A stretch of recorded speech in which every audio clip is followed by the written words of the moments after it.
Hello guys, this is a bit of a tutorial for Atlantic Fleet. This is, you can buy it for about $7 or you can get the free version, but you can't access certain ships, maps, and stuff like that. But let me show you how to play this game, or at least the physics and stuff like that, and how to get better at it. Let's go into single batters here.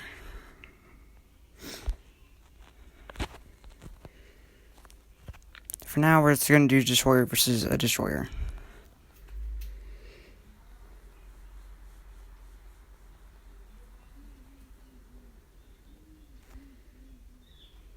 Just going to pick a random destroyer here.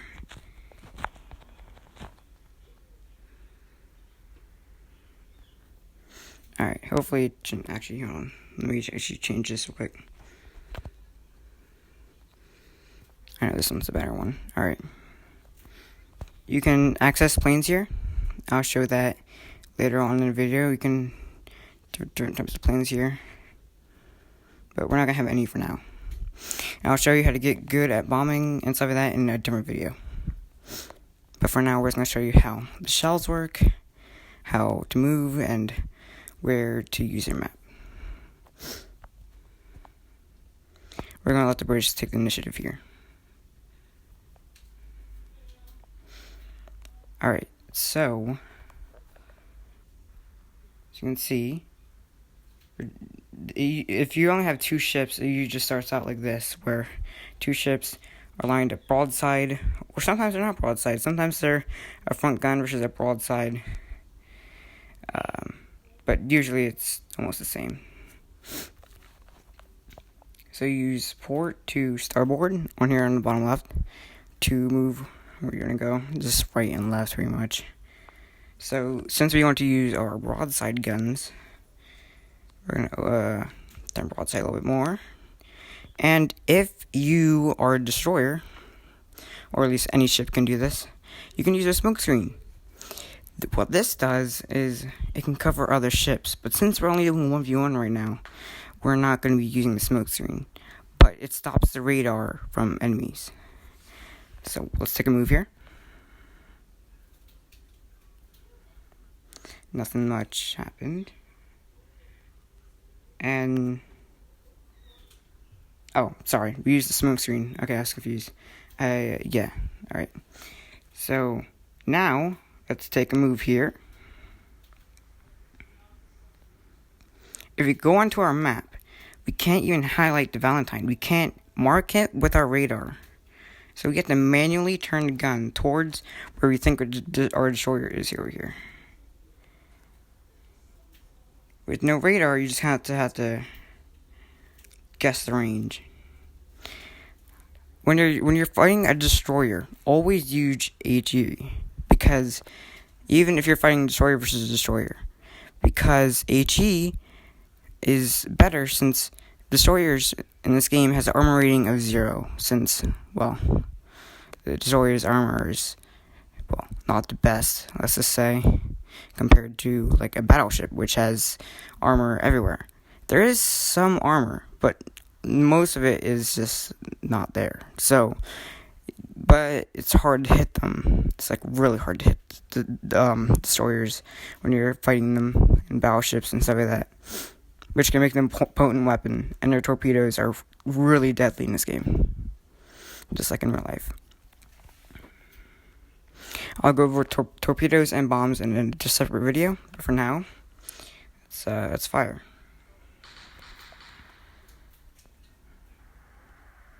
As you can see here, I clearly was way under range. Now, some people, and even I, was confused at this. Hold on, let's move real quick. Destroyers have short 5 range, just like really, really short. Like if I fire, this will go like right next to me. But if I go maximum, it's still not gonna go that far. But see, I need to go maximum range to even hit the ship. We're probably out of range, so we need to move closer. Let's use HE and see if we can get more range on him.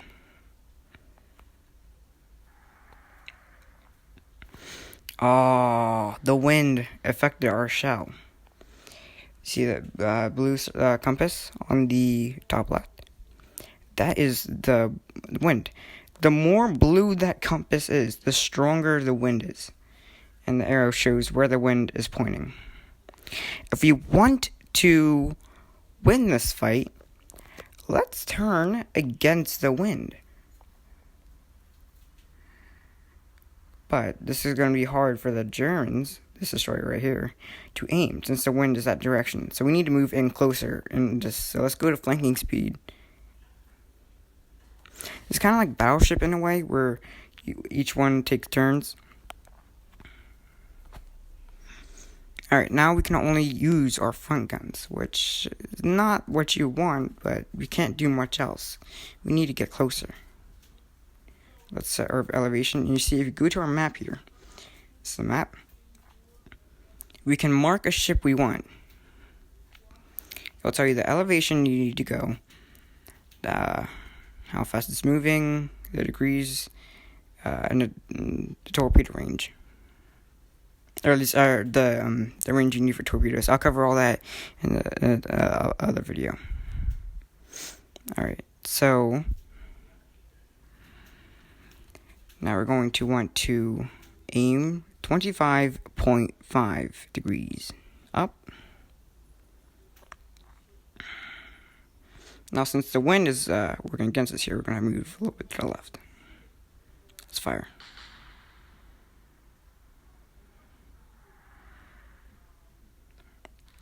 I didn't see where the wind really affected us.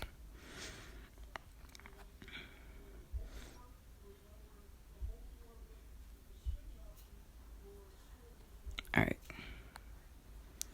Let's speed this up real quick.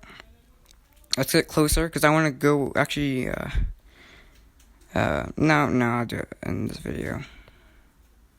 I'll do it in a separate video, actually. I'm not sure how long this records for. The screen recorder records for.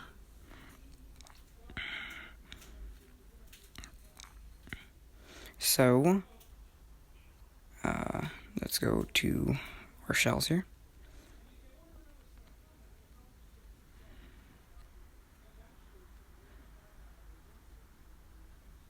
Alright. Someone's right against us here. As you can see, it might be hard to hit your enemy, but that's really realistic.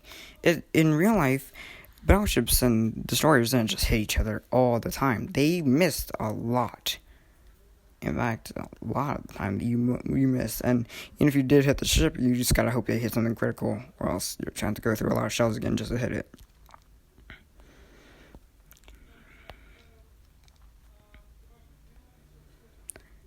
Also, if you realize, the waves go with the wind, which is really good attention to detail. Another thing is, the windier it is, the higher the water is.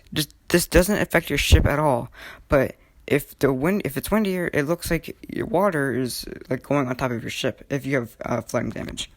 So now what we're gonna do is we're not gonna fire at the British. We're just gonna move on, because if you want to get closer, I want to explain to you the damage control.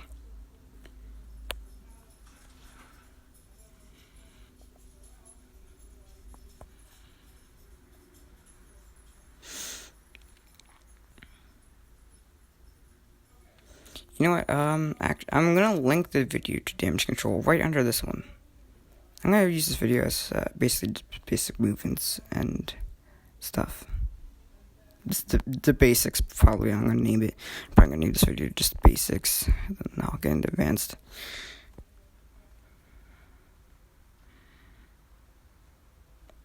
And as you can see here, let's get out of this game. Now, let's get rid of both of these ships. There we go. Let's go to our Bismarck. Yeah, sure. Let's do Bismarck. If you look on the bottom, it says 15 shell, and we have 5.9 shell.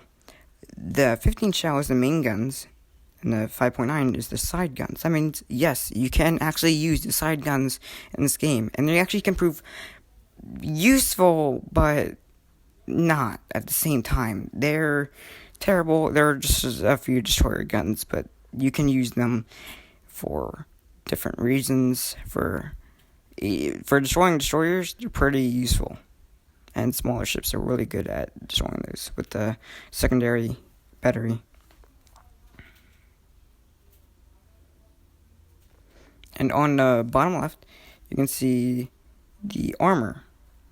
Right below where it says 8x15 and dash 12x 5.9, right below that, you'll see 17 belt, 14 turret, and 7 deck. That means a destroyer cannot pen this armor, since the 5 shells can't go through a 7, a 14, or a 17 belt. However, you could try using an HE, try and set a fire, but you're really not going to do much damage to the ship. This thing, there's no point of even firing it if you're a destroyer. And you see the 17 belt down there. Torpedoes are a different matter. A little bit confusing. We got 16 torpedoes. See, the torpedoes tell you what it pens, because all torpedoes do the same, at least around the same amount of damage. Plain torpedoes do slightly more, but are usually shot down.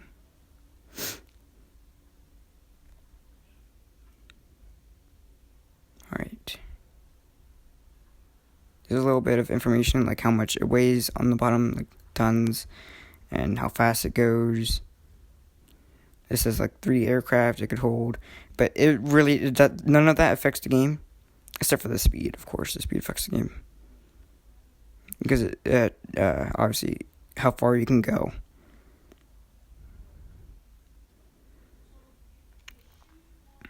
There's even these little things that, in my opinion, are useless. They do nothing. They're good for smoke screens. They're actually one of the best for smoke screens, so I guess that's why. I cover submarines in a different video. So, I'm going to stop that for now.